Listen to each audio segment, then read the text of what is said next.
Now we're recording, and we're going to go ahead and get started.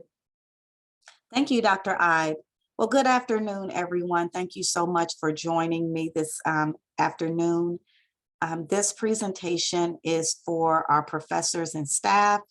We thought that it would be a great idea to allow our staff and our professors an opportunity to gain some resources that's going to be able to assist you as you help our students to be successful as they prepare and take their final exams. So I'll go through some of these slides. Please feel free to stop me, ask questions, but we're going to just go through a few different slides speaking mostly on anxiety and what it looks like in our students. So help me, I don't want to fail. How to help our students work through anxiety and get motivated.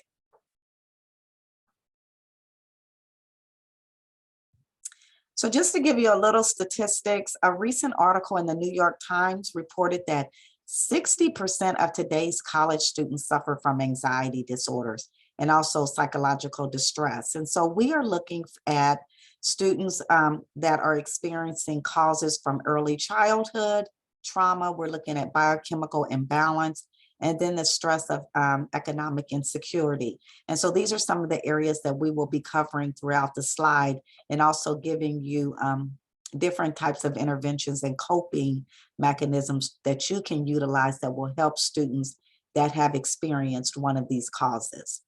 I would also like to report that not only is it 60% of today's college students, but we also have over 40% say that they felt so depressed that they had difficulty functioning.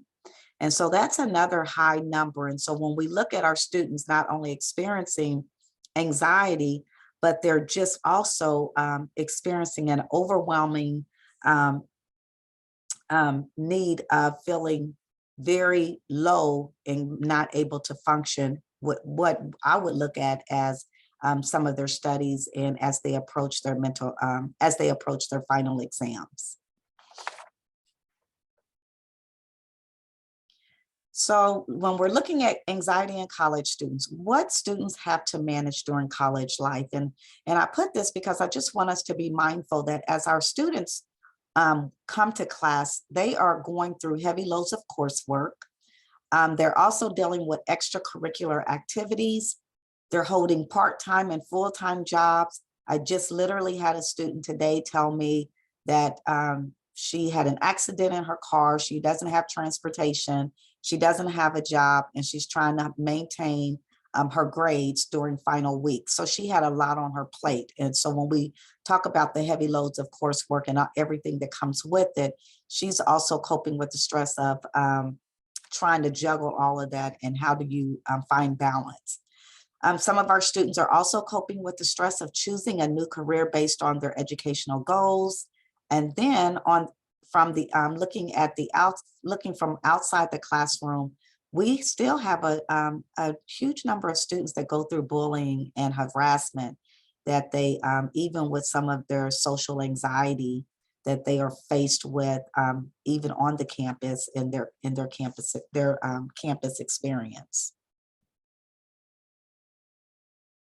So how can we as professors help support students who have these symptoms?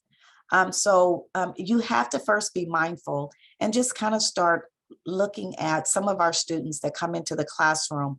Do they feel like they're experiencing, some are going to be nervous speaking in front of a classroom. I think that's typical, but do you see the excessiveness? That's what you want to pay attention to. Do they have an inability to maintain focus? So maybe you see the students where it's difficult, they are getting up and leaving the classroom, coming back. Some might even leave and not return.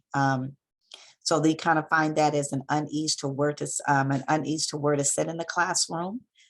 Sweating and trembling during a discussion. Sometimes that's not noticeable. Sometimes the students will feel comfortable to tell you, or they're telling another classmate. We just have to be present in that moment to be able to understand and hear what they're saying. But just to also know that they have uncontrollable worry. And set aside from that, they're experiencing a tremendous amount of insomnia on a daily basis.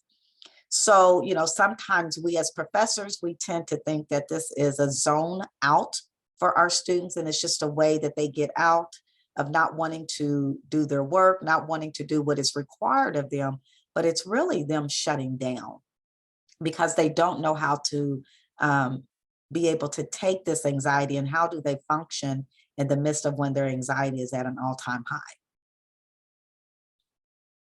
So what are the different types of anxiety? So knowing the nature of your worry or anxiety can be a helpful part of learning to reduce it or manage it effectively so it does not become too disruptive in your life.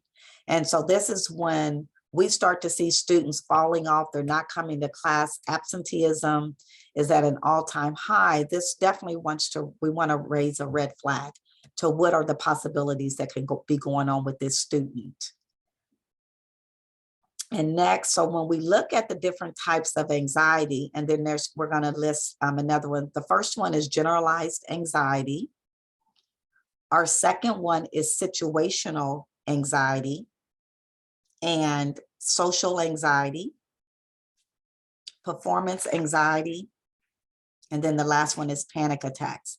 So I can't stress this enough. When we look at these 5 different types of anxiety, they all come with feeling overwhelmed, getting in situations that is very uncomfortable to them, being able to, if they're experiencing social anxiety, just being able to walk down the hall to get to the classroom sometimes can be a huge struggle. The performance is walking into the classroom and how are they going to be able to take this final exam? And then panic attacks is probably going somewhere alone and experiencing a tremendous amount of anxiety where they're having heart palpitations, sweaty palms. A lot of times we don't see this. And so these different types of anxiety all resembles and refers back to what pretty much every single student on our campus is experiencing right at this moment. And we have to be aware of that. We don't have to know exactly what these mean, but we do have to know that when we see something different in our students, or if our students are telling us something, then most likely it's something that they are experiencing. So what do our students do? They shut down. And sometimes we as professors that are working with these students, we think that they're just zoning out. It's a way for them to get out so that they don't have to do their homework. And so I think one of the biggest things is looking at understanding, like, when we look at when we're able to literally move into their space and truly understand and listen to what they're saying, then we can grasp an understanding of where they're coming from, and we're more apt to help them and meet them where they're at.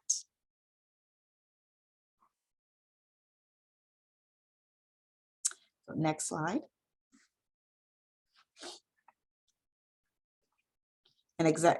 And so some of the disruptive behaviors also comes along with anxiety. And we as professors, it's not another issue that sometimes we want to believe that's what our students are doing. We're like, oh, another issue, or they're being disrespectful. But it's really that big name, that it's that anxiety that is getting the best of them. So in the classroom, if you see fidgeting, if you see that some of the students that started off and they have a lack of homework completion, chronic absenteeism, homework is piling up more and more.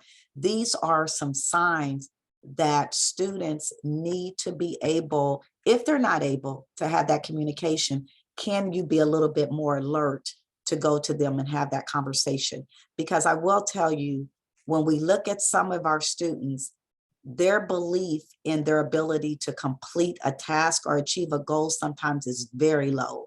And so they find it very difficult to be able to communicate effectively.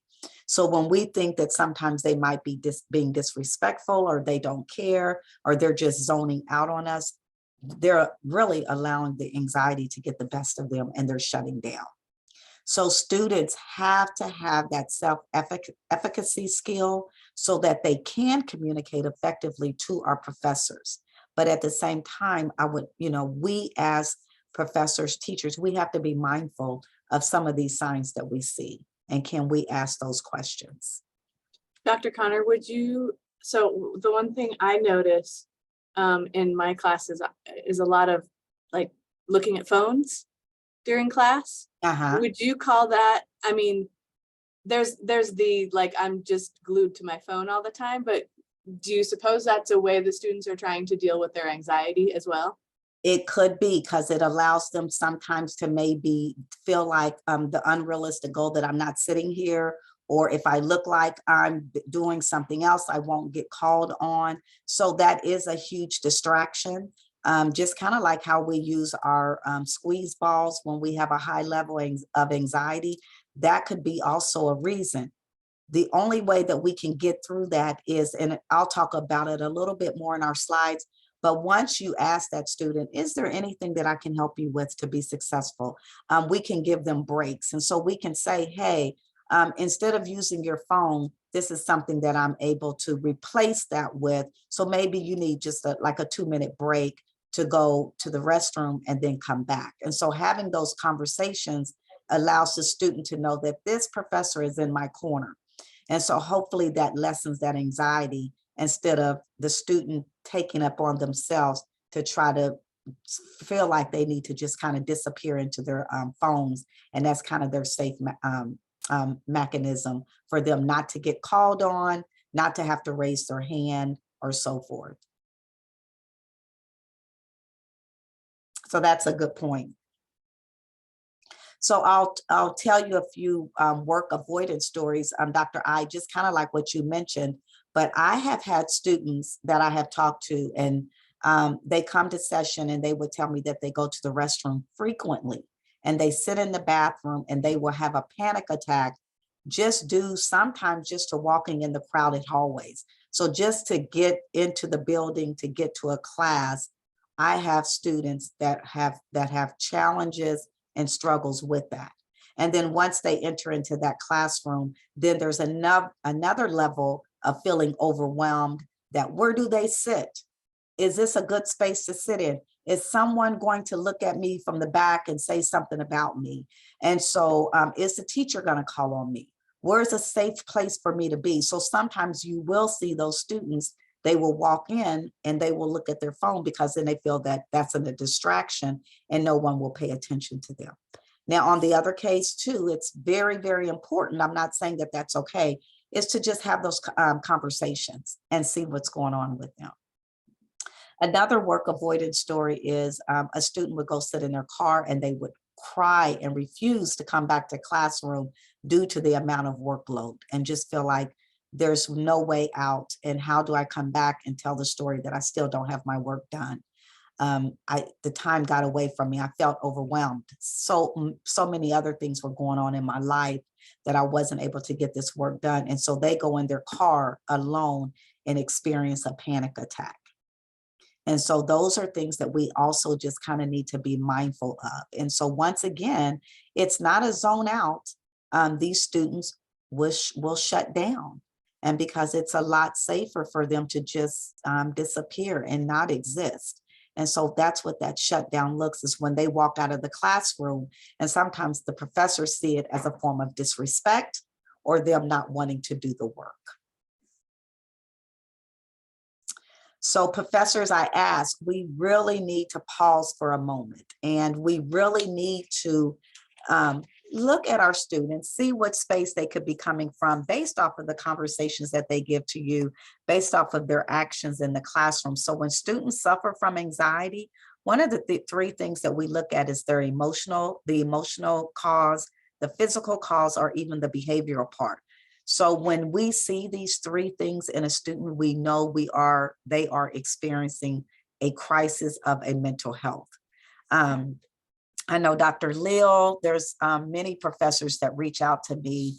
They copy the student on the email and they say, I'm very worried, I'm very concerned about this student. This is what I'm hearing, and this is what I'm saying. Those are great tactics to get someone involved and have that good support system, because when we have a support system in place, it's going, and as the fastest we do it, the more apt these students are better to be successful.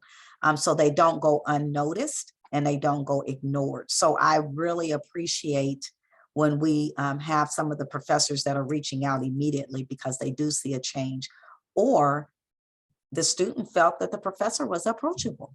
And so they're able to tell their story, and that helps as well. Next slide. So when we look at some of the indicators when students are suffering from anxiety, because I know you're saying, well, I don't know what that looks like. Some of the emotional symptoms that you're going to see in a classroom is feelings of apprehension of certain situations. Some of the things that I did just describe. You're also going to see restlessness and tension. And so students anticipate the worst case scenarios, and they can be self-conscious when it comes to, and what that does is it impacts normal interactions. So when we think that a student is just sitting in class and they should have that normal interaction of just raise your hand if you have a question, or if you don't understand, come up to the classroom and ask me. I'm more than happy to help you. The key is the impact is normal interactions that these students are truly suffering from. So what we see as normal is not normal to them. So they're going to feel some, some apprehension to that. The physical symptoms that we need to become aware of is heart palpitations, shortness of breath, tremors, headaches, problems concentrating, and mentioning of having trouble sleeping. Now, I know some of you are saying, well, how do we know when this is happening? Most of the time you will not. But if you are able to see things, the behaviors start to change within a student where you're not seeing them, their work is piling up, they're not coming to class, most likely if in conversations you find out that they are having symptoms of anxiety, these are some of the physical symptoms that's going to go unnoticed in the classroom that we definitely have to take heed to. And then the last one is behavioral symptoms. So we're looking at avoidance. So what do our students do? They will avoid, so they will not show up. And so, my favorite word is, avoidance. In order to, avoid a punch is just not be there. And so they're saying, able to avoid my homework assignment that I didn't complete, I just won't show up, because then I don't have to be visible to say something. I'm not comfortable in saying, I don't have the self-efficacy or the belief to know that I am capable of really doing it, even after I tell them I can do it later. And so they just take the easy way out and not be there. You will also get clinginess. So you'll hear students telling story after story because they're needy and they want someone to reach out to them. They just don't know how to do it in a way that gives out a true sign that they need help. A lot of the students experiencing anxiety also lack trust. So they will set you up and tell you different stories because they don't believe that you want to help them. They don't believe that anyone cares. And so that's another mechanism that they will just shut down. And then if they have no support, and a lot of that is them finding it very difficult to walk into the arc, having peer relationships, because if they suffer from social anxiety, if they have that generalized anxiety disorder where they worry a lot, and once they get over one worry, something else comes up. How do I get over there to ARC? Am I going to say the right words? Will I be able to describe the assignment that's due? Do I even know what the assignment is about? So there's a lot of things that come into play when these students are suffering from some type of anxiety disorder that we just went over. So how do we manage the anxiety? It comes with a great deal of fear. So we have to first know, as a professor standing up in front of that classroom, you have to know that someone out in that class that's sitting at that desk is most likely suffering from some form of an anxiety disorder. So, and then probably on top of that, it's leading to depression, which is a greater impact that goes into the streamline of work, family life, what's going on there. So it's a lot of things that plays into that. One of the difference between anxiety disorder and people who experience anxiety is the impact on day-to-day functioning and the duration of symptoms. And so if the day-to-day operations is starting to affect their daily life, then we want to pay attention to that. And those are some of the things that I gave earlier. Are those symptoms, do they continue to persist? And if so, are they coming to class? Are they still getting up? They're leaving. They're still allowing their work to pile up. These are things that we definitely want to be aware of. So people who suffer from anxiety disorder can benefit from a multifaceted approach. So including like cognitive behavioral therapy, use of stress and relaxation techniques. I tell my, the professors, get used to some of these things. I mean, even if you do them before class or after class, or you take a break, sometimes, just using different types of relaxation techniques. If you want to show it on YouTube, if you want to play meditation music for a couple of minutes, it can make a big difference for those students who are suffering from anxiety. And the focus is not just left on the duration of, the workload tests that are due, homework assignments that are due, but it kind of breaks up that a little bit where the student can start to release some of that anxiety. So a matter of time, professors will be able to, once you get, kind of acclimated, you're starting to understand what you need to look at, you can start to put support systems in place that will help these students. And so that's your job, is not necessarily to know what anxiety, what you need to do when a student is experiencing it, but, do kind of find out if they're telling you something through communication. What are some of the support systems that we have here at Harris-Stowe that we can mention to our students that will better support them? So understanding is a big step one. And I kind of said that at the beginning.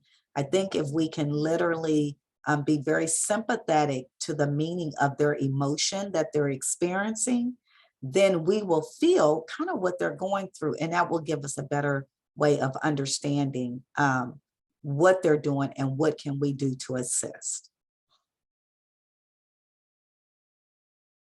So this is one of the reasons, I have just a couple of slides on this because I thought this was very important, because once again, we as professors, teachers, staff members, we do see students shut down in so many different areas and at so many different levels of capacity. But we all have known about our amygdala hijack phenomenon. So it's our fight, flight, or freeze response.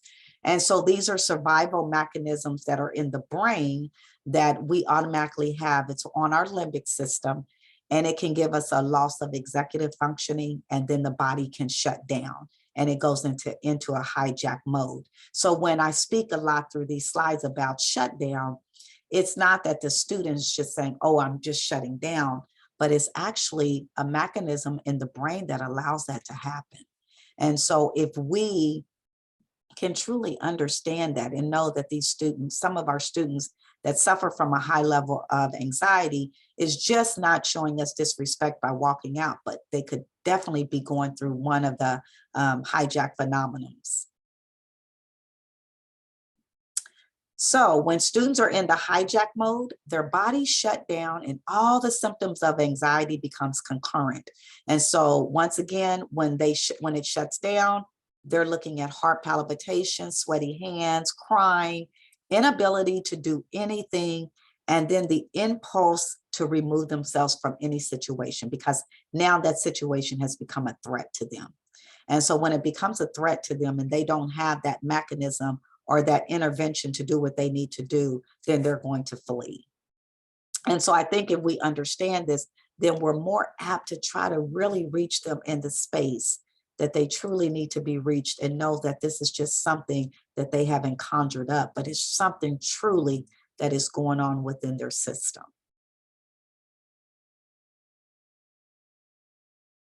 So students with anxiety disorders, when they experience that amygdala shutdown, it's because the amygdala interrupts whatever the situation is, like I said, perceived as a threat, and then it leads to a fear paralysis. And so when you have that fear paralysis and you don't know what to do, then that's what the body is going through. Now, if we look at a hijacked amygdala, we know that's a fear response, but someone that's not experiencing high levels of anxiety will feel safe in the brain, and it's designed to keep a person safe. So someone that is not experiencing that high level of anxiety will most likely do something to go and make sure that that they feel okay or that they feel safe. Someone that's experiencing anxiety disorder, the amygdala is more sensitive and in overdrive, causing the situations that doesn't seem threatening to us or others that's not experiencing anxiety, but it will be perceived as a threat to them, if that makes sense. So I really wanted to put that out there to let you know that what we see as a hijack and how we go into protective mode, they go into threat, and they become very, very sensitive to it. So what happens in the classroom? So there's different types of threats that comes in nature, and it leads to loss of skills that are needed. So once again, when teachers, professors are in the classroom, know that some of the loss of skills is from critical thinking and the ability to organize information. So these are two things that's going to play a big part in anyone that is experiencing a high level of anxiety or an anxiety disorder. When we look at the environment, we look at natural disasters that can cause anxiety, threat of violence, school shootings, and so forth. But when we look in the classroom, it could be bad grades, it could be being embarrassed, inability to be successful. And so once again, that drives back to, if these students are suffering from anxiety, most likely they do not have a high level of self-efficacy. Based off of some of those that might have a high level of self-efficacy, they're able to believe that they have the ability to set goals, and not only to set those goals, but to achieve those goals. And some of the triggers with a person that is experiencing anxiety might already set themselves up to say, if I have bad grades, what's the use? I don't have the support. I don't know how to do this different. So professors, look for physical symptoms. So if you are in the classroom, you're teaching, and you start to notice, some of your students that are not turning in homework assignments, that's one of the first signs. If they're having disruptive behaviors, don't look at it as a form of them being disrespectful to you, but look at a form, as we talked about, the amygdala, that they could be shutting down. Inattention, complaints of headaches. Sometimes we might say, okay, yeah, they have headaches because, they stayed up all night and they shouldn't have stayed up all night. If you see that they're being absent from class a lot, restlessness, school avoidance, and asking the same questions over and over and over, these are all physical signs that you might want to sit down and have a one-on-one conversation with that student to see if we can start to give them the support that they need. So just to give you a couple of examples, I gave you so much information. I just want you to know, how does that look? So how do professors respond to students? First, students are going to respond better to their teacher or their professor if that professor is approachable. So if the professor is approachable, this is one of the ways that you can start to work on one of these that I have just mentioned. So a professor can say to their student, I see that you're trying. What can I do to help? Or you could say, it's okay for you to come to me if you're struggling because of anxiety. Now, I know sometimes we say, well, do we want to use that word anxiety? Well, we use that word because we want that student to know that we care. And most likely that student has already shared with you that that is a disorder that they do have. And you can just say, I'm here for you. What strategies can you use right now? Let's regroup. Why don't you go outside for about 2 minutes or 5 minutes and return to class? And so then you give them a time frame. So now these students feel trusted. They feel supported. They feel that their professor is on their side, trying to help them get through these moments that they're experiencing that high level of anxiety. And then another one is, how can I support you? And so if we take that whole different approach, those students are going to start approaching us And they're going to be able to start managing their anxiety, where now it's not a problem to walk to that classroom. And how do I tell my instructor that my assignments are missing? I have not done anything. But now the professor has opened up and allowed them to come into that space and know that they're going to be supported. And I tell you, if you take on some of these strategies, you might not see it in every student, but you will start to see a difference in some of them. And it will help when you're working very hard to just send that email and say, I haven't heard from you, where are you at? Or some of the professors that don't send the emails at all. Start off with some of these, and I tell you, it will be a better response to get our students back to where they need to be successful. So it's important to use open-ended questions so that you can receive feedback from them. Not to name the emotion a student is experiencing. So you don't want to say, are you worried about the final exam? Instead, you want to encourage the student to name the emotion. Instead, you could say, how are you feeling about the upcoming final? And then so they could say, oh, I'm so glad you asked. I'm terrified. I've studied, I still feel like I don't know the information. And so now you have been able to open those lines of communication where the student feels effective and they feel like they're being heard, they're being understood. Last, remain supportive and solution focused. So what are you trying to get to so that you can help that student be successful as their final exams are fast approaching? So an example is, how can I help you to be successful? How can we work together to make sure you feel supportive during class when you're feeling this way? And so guess what? Now the professor has named what's going on. They have recognized when this student is experiencing some form of hijack, and they can meet them where they're at and saying, how can I help you? When you're going through this, what do you need from me? And some of the things that you can use will be, and that's on the next slide. Some of the things that the professors can give to our students as coping strategies is, one is using a sticky note for students to put on the desk.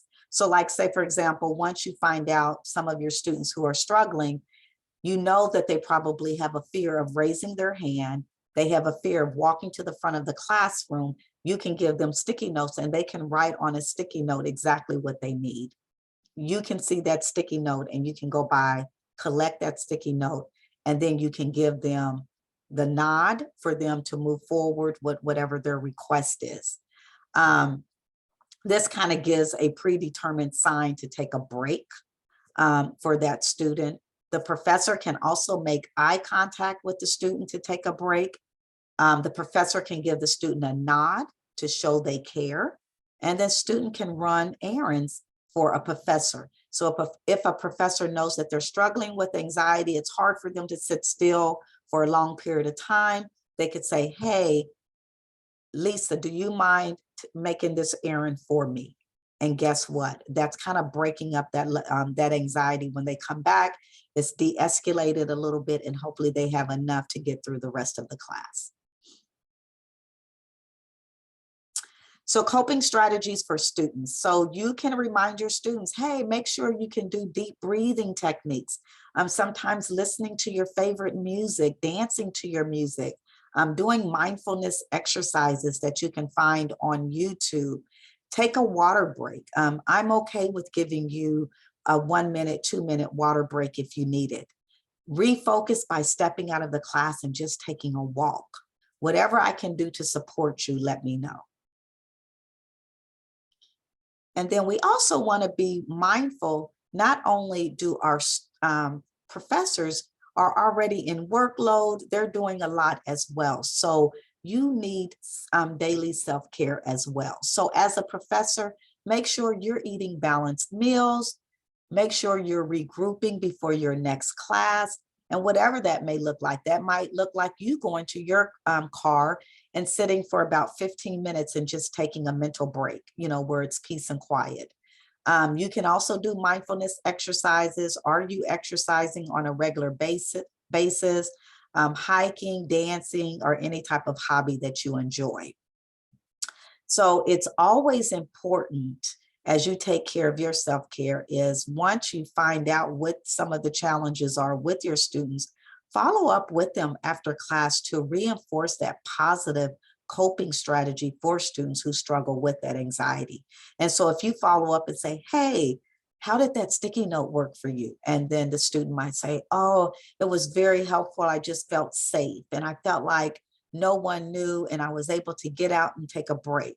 And so when you follow up, it's allowing you to build a closer relationship with that student. So after all of this, college is still enriching for most, if not all of our students. We just have to work through some of the mental health concerns that are facing us, many challenges across the board in higher education and in so many other realms. But for the most part, it is an enriching experience, and we want to make sure that we can be a good support for these students. Thank you very much. My contact information is here. Please feel free to reach out to me if you have any questions. I do want to make known, I am more than happy to come to your class, talk about any mental health topic, or just how to get through the barriers of an education. How do we help move our students forward? I'm more than happy to support you as you work with our students. Please reach out to me through email or phone call. Thank you very much. Does anybody have any questions? Comments? I do. No question, but I just wanted to say thank you so much for your presentation and providing this information. So Great. Thank you. I hope it was helpful. I do have something. Okay. I had my students do a whole a group project and paper on stress and all among students. Uh-huh. And one of the things that they looked at as a cause that surprised me, and what a big piece of it they made, was drugs. And that's not mentioned here. And they said that that different, students will get on some sort of opioid or something to reduce stress. But then what happens is it's a big circle, and that it ends up that it makes them more stressful. Mm-hmm. Yeah. And that was one of the big topics that they pointed out that they thought was an issue. yeah, I think recognizing unhealthy coping mechanisms Mm-hmm. and maybe pointing out unhealthy coping mechanisms to students can maybe help redirect them towards a better method to dealing with their anxiety. Absolutely. I mean, definitely if we see something that's, because they are using a way to suppress whatever they're going through in an unhealthy way. So yes, that is very much prevalent. It's very much happening. I literally had a student today tell me that smoking is her relaxation. And so, we have a number of students that are using that mechanism to be able to cope, only to find out, kind of like what you said, it just circles right back around. And they still have to deal with some of these underlying things that we've talked about today. So, but that is definitely present. It's definitely very, very important. And it takes another level of, some mental health practitioner coming in and being able to work through those coping skills as well. Yes. So you raise a very good point. So. Well, it wasn't me though. It was my students. I hadn't thought of it myself. Mm-hmm. But that's a true defense mechanism that a lot of them use. And that's why it continues to spiral, because nothing is being resolved. Nothing is being done different for them to move away from that. Right. Right. Mm-hmm. So that's when I speak a lot about support. Those are the support systems that we need to know. Where do we call? Who do we reach out to? If it's some type of substance abuse crisis, and we can give them the numbers to call, reach out to me so that we can be able to handle those types of situations, but they're definitely there. I have a question around, so I'll give the situation. So in HSSU 100, one of their projects is to interview somebody and then give a presentation to the class about their interview. So speaking in front of their classmates. I know that there are students that, and it's well known that public speaking is a high, phobia, fear, stress inducer, anxiety, all of the above. And while I get that, part of what we're trying to do is to help students start to build that ability to speak in public, because it's one of our outcomes in terms of communication, being able to, and it's not a lengthy presentation. Right. So what's the balance between recognizing a student with a true anxiety and providing accommodations for that student and like letting them like get out of it? I mean, I don't know, like, Right. so. Well, I think, as I mentioned, I think that working with a group, I think you're going to notice that, because first, will you see a student? We hear a lot of times when the students are doing group work, you kind of always hear, well, there's one person that hasn't showed up, or there's one person that's not doing anything. And so you start to kind of find out very early on the person that's kind of, when I say shut down, zone out, that's kind of zoned out. And so that's a time that we can have those conversations to say, what do you need so that we can help, you be able to manage your part of the presentation. So maybe it could come in a form of, well, the presentation, can you give them, some of you can stand and give if you're talking, you could stand. For those of you that are not presenting at that moment, you could sit or you could stand over to the side. So you give different options that's only able to meet those students that have a high level of anxiety. Some are going to have an anxiety disorder. Some are just going to have anxiety because they're just presenting. And so that's going to go away. They have to endure that. They will get through that. But if they are truly experiencing an anxiety disorder, what are some other supports that we can put in place that they're still able to present, but maybe not at the level that everyone else is presenting? So I think one of the things, so the students that conveniently weren't in class this week when they had to do the presentation, suddenly there was all kinds of illness and family emergencies. Yes. No surprise. I wasn't surprised that some of the students said that, because I saw that coming all along. I recognize a lot of those symptoms that you suggested, but there were some that I was surprised that weren't there. I would like students to challenge, like there was a number of students that really challenged themselves. They said, I'm really nervous, or I'm pretty anxious about this, whatever, but they still got up there and they did it, and they did a great job, and it was great. And that's really what I want them to do. But then also want to provide accommodations for those who really can't do it. Exactly. If I say, like, or if I put in the syllabus or put in the assignment, speak to the instructor if you would like accommodations, like, I want to say that I'm willing to work with you, but I don't want you to take the easy out just because it's the easy out. Yes. And so can you notice some of those students that has showed persistent behaviors that could maybe have a true anxiety disorder where they've shown it in other areas? And so can you put a sticky note and say, hey, tell me how you're feeling about this? And do you need any accommodations? Most likely, if they're not experiencing an anxiety disorder, they'll probably say, no, I'm okay. I just don't really want to do this. Okay. And so then you get the true ambiance of what's going on with this student. So you kind of catch them before they bring up that excuse to get that quick way out. Okay. And Okay. so it's kind of going back to asking some of those questions. Yeah, How can I help you? How can I support you to get up there to take that, to do your speech? And they might say, oh, I guess I can do it. I really don't want to. And then you should be able to kind of go from there. okay. Yeah. Thanks, that's helpful. That was a good, yeah, that was a good one. So. But once again, I appreciate you all support. Share the information. If I ever need to come to your classroom, I'm more than happy to That's do good. so. Please put me on your schedule.